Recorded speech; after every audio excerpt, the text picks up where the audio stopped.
En compagnie d'Annika Sörenstam, une meilleure joueuse au monde. Annika, est-ce que tu sors de la retraite? Well, thank you for having me. Merci beaucoup. So no, I have no plans of getting back into the game. I'm very happy with my life. I stepped away in 2008, so it's been incredibly 8 years. Time flies, but I have 2 little kids and a husband, and I run a little business, so it keeps me busy. Okay, so you're involved. Obviously, you're still involved in golf. You've got your academy, golf course design. Tell me how involved are you in the academy? Well, I'm very involved. I mean, every day I work on something, and I'm not out there giving lessons or playing with the guests every day, but it's certainly on a daily basis. This is my place to share my passion for the game, and whether it's in just having lunch with guests or taking around the course and doing course management. But we also do talk about club fitting, the importance of getting the right clubs in your hand, but really just want to inspire them and help them reach their full potential.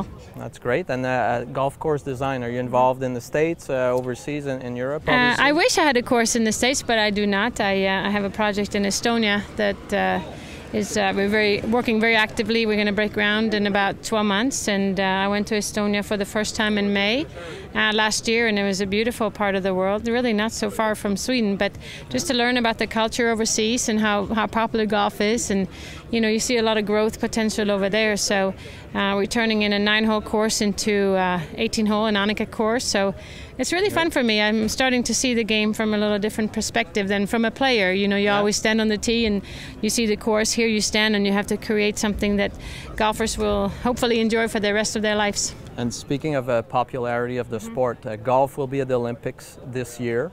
You probably wish it would have been a little sooner, because I'm sure you would love to participate. But what do you think the impact will be on golf worldwide?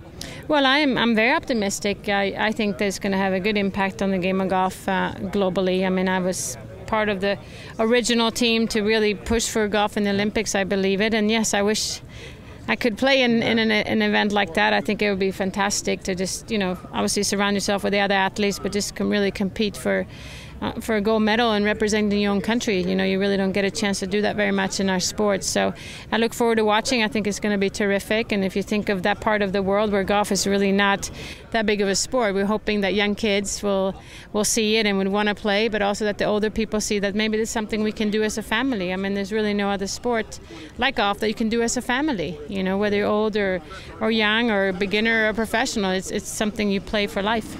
Great. And last question, you've been to Montreal before. You've been involved with Callaway, which brought you to Montreal to play at Le Mirage with Céline Dion and Debbie Savoie-Morel.